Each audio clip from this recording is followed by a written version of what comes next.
शान से चमकता सूरज भी हर एक शाम को ढलता है। चीर अंधेरे का सीना फिर सुबह की गोद में खेलता है। बादलों की ये फौज चाहे घेर ले आसमां सारा, आग का ये गोला फिर से बुझकर भी जलता है। शान से चमकता सूरज भी हर एक शाम को ढलता है। मुश्किलें लाखों सही काली रातों की, हर सुबह फिर से निकलता है, हर सुबह फिर से निकलता है। Hello everyone, welcome to this video. कैसे हैं सब लोग आप? आई होप सभी अच्छे हैं। चलिए एक बार बता देता हूँ लास्ट वीडियो में मैंने क्या किया था। लास्ट वीडियो में कुछ कंसेप्ट्स, कुछ थ्योरीज मैंने बताई थी रेशियो एंड प्रोपोर्शन के बारे में, अनुपात एंड समानुपात के बारे में, और कुछ एग्जांपल्स भी लिए थे, उनको समझाया था मैंने। आई होप आपको समझ में आया। अगर नहीं भी आया तो अभी जो कुछ क्वेश्चंस करेंगे उनसे बिल्कुल क्लियर होने वाला है। हर चीज़ बिल्कुल क्रिस्टल क्लियर होने वाली है। आपको एक एक पॉइंट आपको समझ में आ जाएगा। वीडियो को लास्ट तक देखना। आपको रेशियो एंड प्रोपोर्शन से जो भी प्रॉब्लम्स रही हैं अभी तक, वो सारी प्रॉब्लम्स इस वीडियो से दूर होने वाली है। इस बात पे विश्वास रखिए और वीडियो को लास्ट तक देखिए बस। तो देखिए क्वेश्चन आपके सामने है एक छोटा सा। इस क्वेश्चन को देखिए पहले। इस क्वेश्चन में आपके पास जो गिवन है वो ए और बी का रेशियो गिवन है और ए और सी का रेशियो गिवन है। तो थोड़ा सा आपको लग रहा है कि ये थोड़ा डिफरेंट हो गया जो आपने पढ़ा था उससे। आपने क्या पढ़ा था? अगर केस कुछ ऐसा होता है, ए बी का रेशियो गिवन होता है और बी एंड सी का गिवन होता है, तो आप क्या करते थे कि बी कॉमन आ जाता था यहाँ पे, और ये ए बी सी का जो रेशियो है ये आपको फाइंड हो जाता है यहाँ से, है ना। अगर यहाँ पे अगर 2:1 है तो 2 तो आपका 1 ए के लिए हो गया, तो यहाँ पे 2 आएगा। अगर इस जगह पे अगर आपका 1:3 है तो ये 1 क्योंकि बी के लिए है और यहाँ पे भी 1 आपका कॉमन है, तो यहाँ पे 1 आ गया, और जो सी है सी के लिए 3 आ गया। तो इस तरह से आपको ये रेशियो मिल गया। ठीक है, ये आपने पहले सीखा था। और ये भी सीखा था कि अगर बाई चांस ये बी कॉमन नहीं होता है, सपोज यहाँ पे 1 है और यहाँ पे 2 है, तो हम क्या करते हैं ऐसे केस में कि इसको भी 2 बनाने की कोशिश करते हैं, बट इस अकेले को नहीं बना सकते। ए के साथ में ये अटैच्ड है, तो जो भी होगा इन दोनों पे होगा, यानी कि 2 का मल्टीप्लाई इस 2 के साथ भी होगा तो ये हो जाएगा 4, और 2 का इस 1 के साथ होगा तो ये हो जाएगा 2। अब देखिए इधर से 2 कॉमन है तो 2 इसका भी रेशियो आपका, ये बी का रेशियो आ गया 2, और सी का रेशियो जो है वो 3 है। ठीक है ना। तो इस तरह से 4:2:3 ये ए बी सी का रेशियो हो जाता है। तो ये थ्योरी पीछे की है जो लास्ट वीडियो में मैंने बताई थी, उसको थोड़ा सा आपको रिकॉल करा दिया मैंने ताकि आप ये क्वेश्चन समझ पाएँ। अब इस क्वेश्चन में देखिए A:B इज इक्वल टू 2:1 है, A:C इज इक्वल टू 1:3 है। यहाँ पे कुछ ऐसा हमें नहीं मिल रहा है कि जैसे B कॉमन आ जाए, B तो यहाँ है भी नहीं, बट ऐसा जरूरी नहीं होता। आप देखिए इस बात को समझिए, ऐसा जरूरी नहीं होता है कि B ही कॉमन हो। जो कॉमन हो आप उसको ले सकते हैं। A कॉमन है, यहाँ पे दोनों जगह A है। अब देखिए A है, ठीक है, बट A का जो रेशियो है वो यहाँ पे 2 है, यहाँ पे 1 है, ये कॉमन कर दीजिए बस कैसे भी। तो हम ऐसा नहीं कर सकते क्या इसमें 2 का मल्टीप्लाई कर दें? कर सकते हैं। इसमें 2 का मल्टीप्लाई कर दिया तो नया रेशियो क्या बन गया? 2:6 बन गया।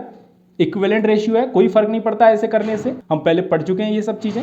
ठीक है, अब देखिए, अब इस नए रेशियो से अब देखिए यहां से कंपेयर करिए। ए कॉमन हो गया, ए आपको मिल गया, A:B:C जो है आपको क्या मिलना चाहिए? अब यहाँ पे A आपका यहाँ पे 2 और इस जगह पे भी 2 है, यानी 2 कॉमन। अब B दोनों के लिए क्या है? देखिए यहाँ पे B आपका 1 है, ठीक है, यहाँ है नहीं, कोई बात नहीं, ये 1 आपने यहाँ लिख दिया। C देखिए, अब C आपका 2 से मल्टीप्लाई होने के बाद 6 आया। ठीक है, तो पहले वाले को नहीं लिखिएगा, ये आपका 2:1:6 जो है इसका फाइनल A-B-C का रेशियो बन गया। Is it clear? सिंपल है, कुछ नहीं करना है, जो कॉमन है उसको देखना है, उसमें से जो डेटा है उसको भी कॉमन करना है। वो नहीं था तो हमने क्या किया? मल्टीप्लाई किया 2 का, तो अब तो कॉमन हो गया। देखिए 2 और 2 कॉमन, दोनों जगह सेम, बस उसी चीज को हमने यहाँ पे ले लिया, बाकी जो चीजें हैं उनको ऐसे रख दिया।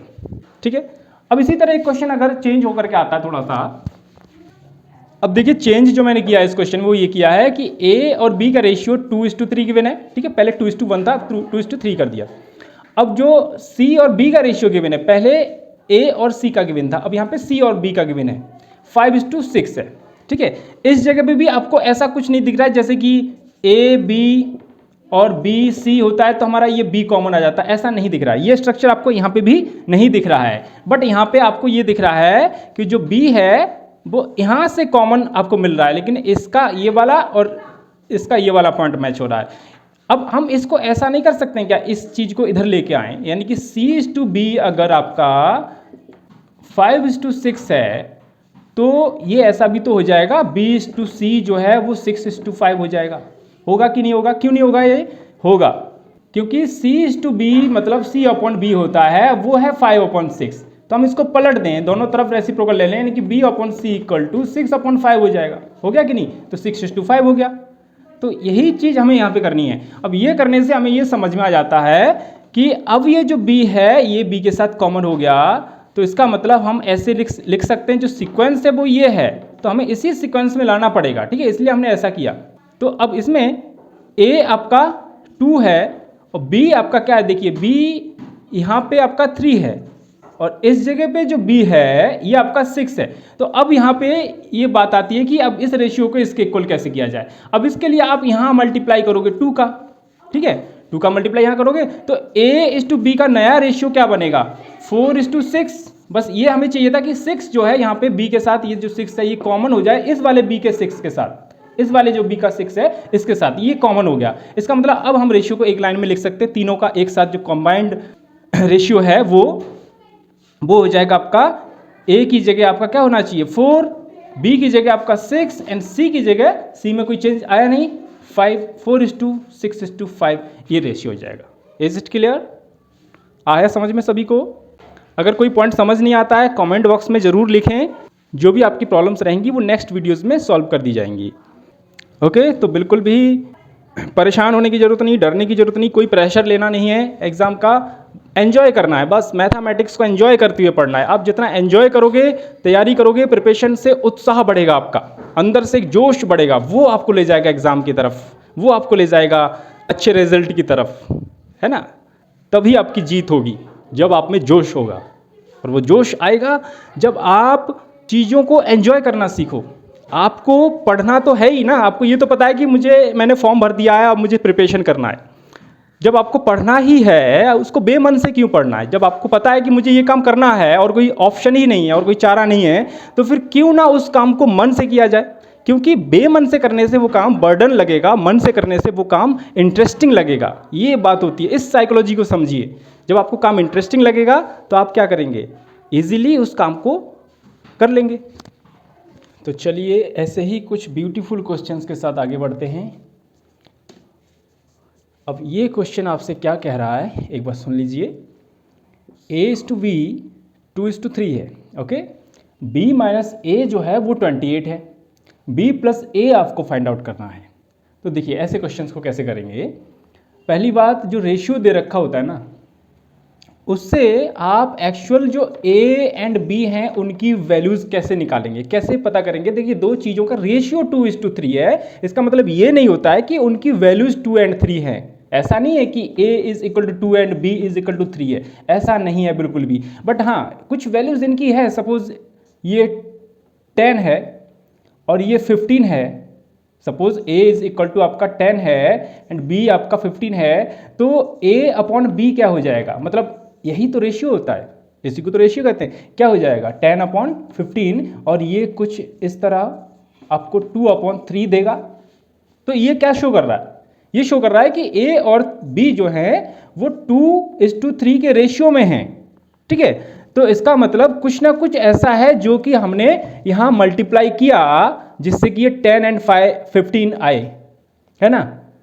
तो वो हमें नहीं पता है ना अभी।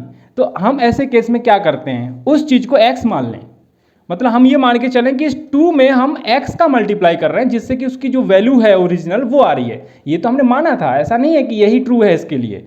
तो ये कुछ इसी तरह होते हैं कि हमें 2x एंड 3x इस तरह इनको लेना पड़ता है, ये वैल्यूज़ इस तरह एज्यूम करनी होती है, ठीक है। अब अगर A की वैल्यू आपको पता हो गई, B की वैल्यू आपको पता हो गई, भले ही वो x के फॉर्म में है कोई बात नहीं, लेकिन पिक्चर यहाँ पे क्लियर हो जाती है कि अगर A और B हमें पता है, चाहे किसी भी फॉर्म में पता है, बट हमें पता है, ठीक है। तो अब हम B - A को ऐसे लिख सकते हैं, B मतलब 3x और -2x लिख सकते हैं, और ये चीज़ इसके इक्वल होना चाहिए या नहीं? क्यों? क्योंकि गिवन है b माइनस ए, तो ये अगर इसके इक्वल हो गया तो यहाँ से क्या आपको x की वैल्यू नहीं पता चलती है?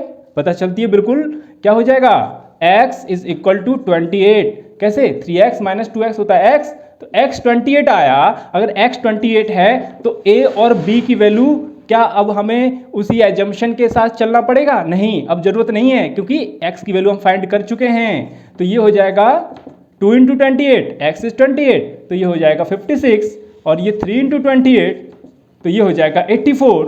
तो जब a एंड b आपको पता हो गया तो फिर b प्लस a पता करने में कौन सी बड़ी बात है? तो ये हो जाएगा आपका 84 प्लस 56, तो ये आंसर आता है 6 4 10 और ये 14, मतलब 140। तो कितना सिंपल सा क्वेश्चन था। ऐसे ही एक और क्वेश्चन करते हैं। तो देखिए इस क्वेश्चन को 3 नंबर्स हैं, ओके, उनका जो रेशियो है, अनुपात है, वो ऐसे दे रखा है इस तरह फ्रैक्शन में, ठीक है। अब इसमें जो सबसे छोटा वाला नंबर है और बड़ा वाला नंबर है, दोनों का जो डिफरेंस है वो 27 दे रखा है, ओके। तो क्या करना है कि आपको तीनों नंबर्स का एवरेज फाइंड करना है। तो उसके लिए तीनों नंबर्स फाइंड करना चाहिए पहले। सबसे पहले यही तो करोगे कि तीनों नंबर्स क्या हैं ये पता हो जाए, ठीक है, तभी तो जाके एवरेज फाइंड करोगे। चलिए ठीक है, पता करते हैं।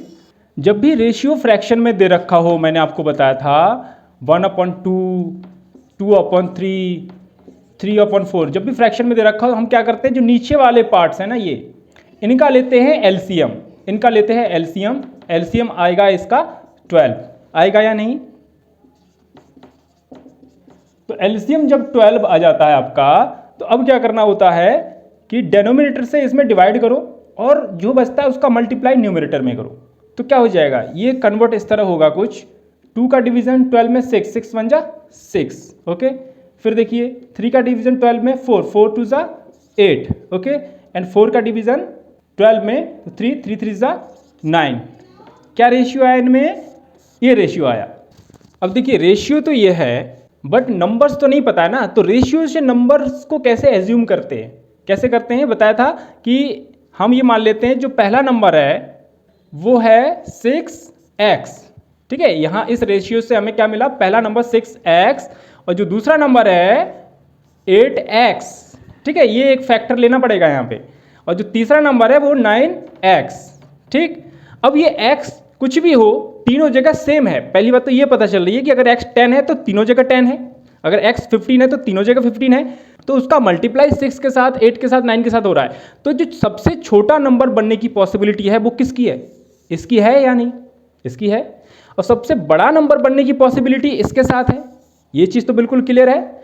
तो अब हम इस कंडीशन का, सेकेंड वाली कंडीशन को यूज करें कि सबसे बड़े नंबर और छोटे नंबर का जो डिफरेंस है वो है 27।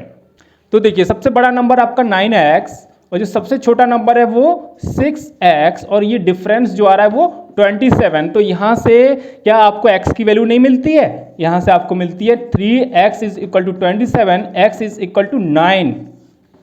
ये क्लियर है कि x की वैल्यू 9 आती है। अगर x की वैल्यू 9 आती है तो फिर 6x का मतलब है कितना? अब सारे जो नंबर्स हैं उनको हम फाइंड कर लेते हैं कि करके। 6x जो हो जाएगा वो 54 हो जाएगा, 8x जो हो जाएगा वो 72 हो जाएगा, और 9x जो कि तीसरा नंबर है, समझ रहे हो ना आप कि रेशियो जो है वो 6:8:9 में है, बट जो नंबर्स हैं वो 6x, 8x एंड 9x ये हैं। तो 9x यहाँ पे हो जाएगा 81। अब ये तीनों नंबर्स आपको मिल गए, तो इनका एवरेज क्या होना चाहिए? अब अगर देखिए ऑप्शन है आपके पास, तो ऑप्शन से तो आप गैस करके भी आप पहुंच सकते हैं कि इन तीनों का एवरेज 70 के आसपास ही रहना चाहिए, अगर ऑप्शन में 70 के आसपास है। वरना आपको थोड़ी इसमें मेहनत करनी है और इन तीनों को ऐड करके और 3 से डिवाइड कर देना है, तो एवरेज मिल जाएगा। तो क्या हो जाएगा 69 जो है इनका एवरेज हो गया, ठीक है। वही 70 के आसपास आ ही रहा था। अगर 4 ऑप्शन होते, उसमें से एक ऑप्शन होता आपका 69, ठीक है, एक ऑप्शन होता 54, एक ऑप्शन होता 81, एक होता 93, तो इजीली आप गैस कर लेते कि ये वाला ऑप्शन होगा। तो ये तो हो नहीं सकता क्योंकि ये सबसे छोटा नंबर हो गया। और ये जो है सबसे बड़ा नंबर हो गया, या उसके आसपास की भी कोई वैल्यू होती है 85 वगैरह होता तब भी नहीं होता, ये उससे भी ज़्यादा हो गया, तो ऑब्वियसली बात है कि ये वाला आपका आंसर हो जाता। तो आपको कई बार क्या होता है कि कैलकुलेट भी नहीं करना पड़ता है और आंसर आ जाता है, गैस करके भी ऑप्शन से हम आंसर को सेलेक्ट कर सकते हैं। ओके।